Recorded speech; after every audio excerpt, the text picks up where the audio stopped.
মায় আমাদের নেই। ওরে রমেশ, শেষে তুই আমাকে গৃহহারা করলি। এই দিন দেখার জন্যই আমি তোকে পেটে ধরেছিলাম।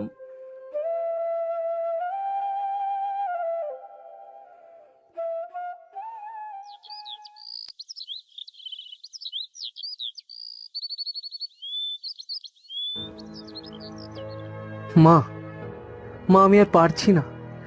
আগে নিজেদের জমিতে কাজ করতাম, আর এখন অন্যের হুকুম মেনে দিনমজুরের কাজ করতে হচ্ছে। গ্রামের মানুষগুলো আমাকে দেখে আড়ালে হাসাহাসি করে। আমাদের জীবনটা কি এভাবেই শেষ হয়ে যাবে মা?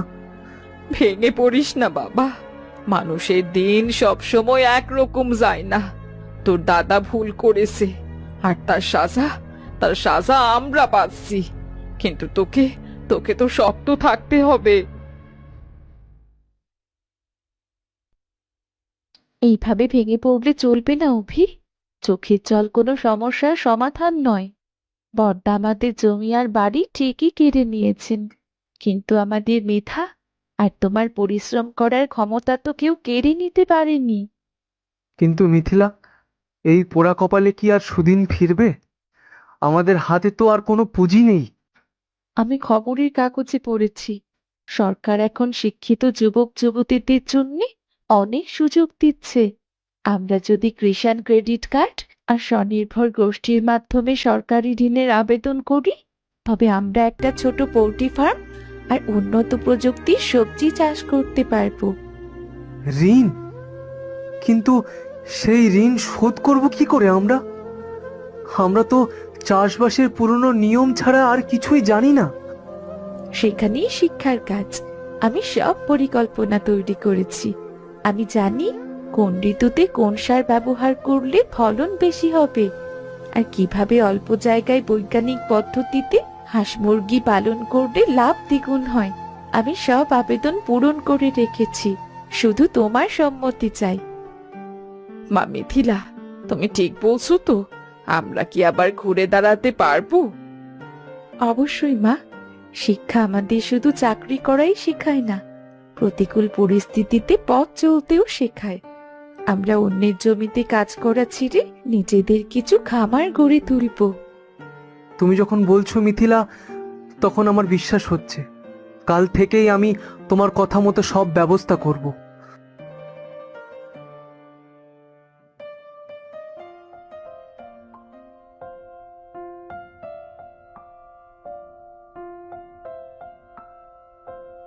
কি গো মিথিলা, তোমাদের তো এখন দেখি নাওয়া খাওয়ার সময় নেই।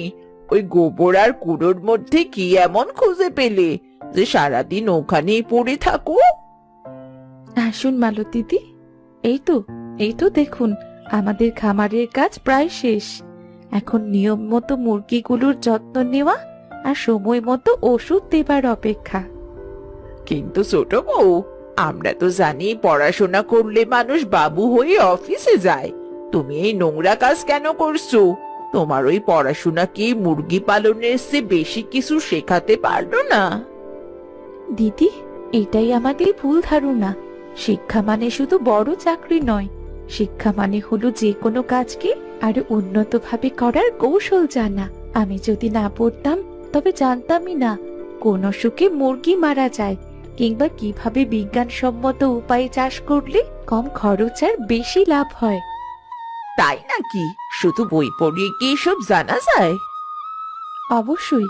এই যে দেখুন, অভি আজ পরিশ্রম করছে, কিন্তু তার পেছনে আছে নিখুঁত পরিকল্পনা। আমরা কতটুকু পুঁজিতে কতটুকু লাভ করব, আর তার হিসেব আমরা এই খাতায় রেখেছি। একেই বলে বুদ্ধি আর পরিশ্রমের মিলন। একদম ঠিক বলেছে মিথিলা। মালতী দিদি, আমি আগে ভাবতাম শুধু গায়ের জোরেই সব হয়, কিন্তু এখন বুঝছি মিথিলার বুদ্ধিমত্তার ছোঁয়া না থাকলে এই খামার আমি এক মাসেও দাঁড় করাতে পারতাম না। ও আমাকে শিখিয়েছে যে কিভাবে সঠিক সময়ের ব্যবহার করতে হয়। আমি সত্যি অবাক হচ্ছি মিথিলা, এতদিন বুঝিনি, কিন্তু এখন দেখছি তুমি গ্রামের অন্য মেয়ে চেয়ে আলাদা। তোমার কথা শুনে মনে হচ্ছে মেয়েটাকেও স্কুলে পাঠানো দরকার। শুধু রান্না শিখলেই তো আর জীবন চলবে না। আপনি ঠিকই বলেছেন দিদি, শিক্ষা হলো অন্ধকার ঘরের একটা প্রদীপের মতো। জীবন যখন কঠিন হয়ে দাঁড়ায় তখন এই শিক্ষাই পথ দেখায়। আপনি যদি চান তবে আপনার মেয়েকে আমি সাহায্য করতে পারি। তুমি সত্যি খুব ভালো মেয়ে। তোমার মতো শিক্ষিত মানুষ এই গ্রামের জন্য অনেক দরকার। আমি আজই গিয়ে সবাইকে বলবো সেই শিক্ষিত মানুষের বুদ্ধি কতটা আলাদা হয়।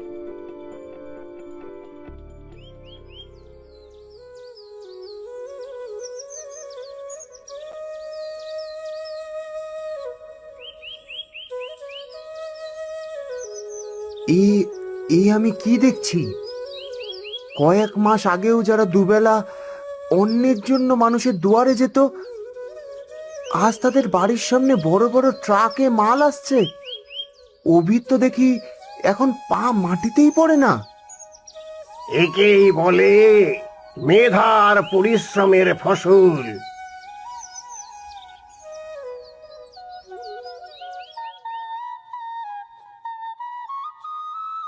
কেমন আছো অভি? এই তো কাকাবাবু, ভেতরে আসুন। আজ আমাদের খামারের লট শহরে যাচ্ছে। ভাবতেই পারছি না মাত্র কয়েক মাসে আমাদের এত বড় উন্নতি হবে। তোমার উন্নতিতে আমি খুব খুশি হয়েছি অভি, কিন্তু আমি জানি এই রূপান্তরের পেছনে একজন জাদুকর আছে।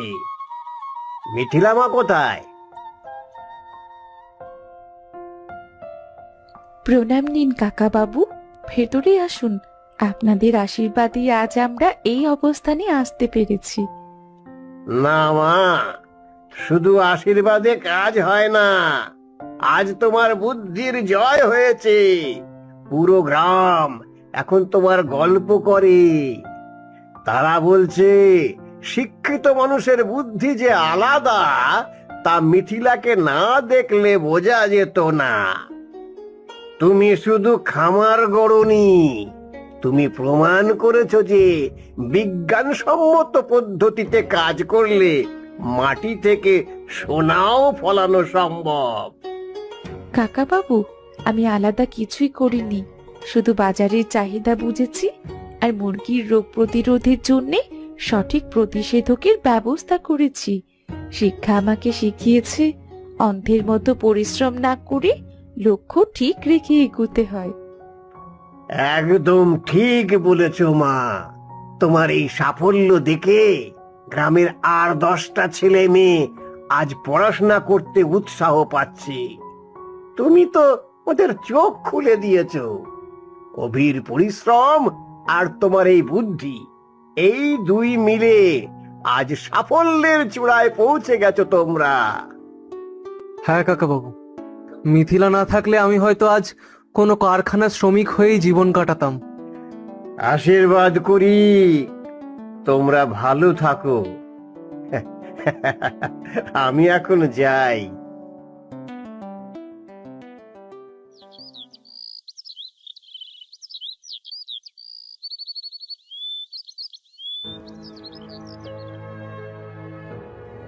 রাধা, আজ সারাদিন কিছুই জুটলো না। সুরেশের বাড়িতে গেলাম একটু কাজের আশায়, ওরা দরজার সামনে থেকেই তাড়িয়ে দিল আমায়। বলল জুয়ারিদের আমাদের বাড়িতে কোনো জায়গা নেই। সবাই এখন গিরগিটির মতো রং পাল্টাচ্ছে গো।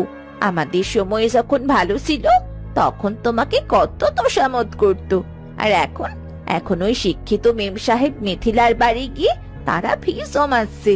নিশ্চয়ই ওই মেয়েটি সবার কান ভাঙিয়েছে আমাদের নামে।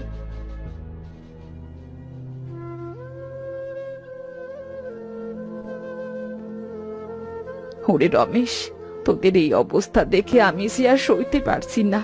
এই নে, আমি তোদের জন্য গরম ভাত আর তরকারি এনেছি, তাড়াতাড়ি খেয়ে নি বাবা। মা, তুমি এই খাবার কোথায় পেলে? অভি কি জানে তুমি এখানে এসেছো? না রে, অভি আর মিথিলা বাড়িতে নেই, ওরা খামারে গেছে। তাই আমি তোদের জন্য খাবার নিয়ে এলাম। মেয়েটা খুব ভালো, ও তোদের জন্য কষ্ট পায়, কিন্তু তোদের ব্যবহারের কথা মনে পড়লে অভি কঠোর হয়ে যায়। ও, তাহলে মিথিলার দয়ার অন্ন আমাদের খেতে হবে মা? এখন আপনিও কি আমাদের অপমান করতে এসেছেন? আমরা না খেয়ে মরবো, তবু এই বিয়ে পাশ করা মেয়ের ভিক্ষে নেব না। ওর পড়াশোনার গোমর তো এখন আকাশ ছোঁয়া। সি রাধা, এমন মরণ দশা হয়েও তোমার মুখের বিষ কমলো না। সে মেয়েটা নিজের বুদ্ধিতে আজ ঘর সাজালো, তাকে তুই এখনো হিংসে করছিস। তোদের এই অহংকার তোদের পথে বসিয়েছে। রাধা, দয়া করে চুপ করো। মা, তুমি এই খাবার নিয়ে যাও। আমাদের ভাগ্যে যা আছে তাই হবে। সত্যি বলতে মিথিলাদের সামনে দাঁড়ানোর মতো মুখ আমাদের আর নেই। তোরা যদি নিজেদের ভুল বুঝতে পারিস, হয়তো তবেই সব ঠিক হয়ে যেত। কিন্তু রাধার এই পোষমানা বিষ তোদের কোনোদিন শান্তিতে থাকতে দেবে না। আমি তোদের মা হয়েও আজ তোদের ঘৃণা করছি।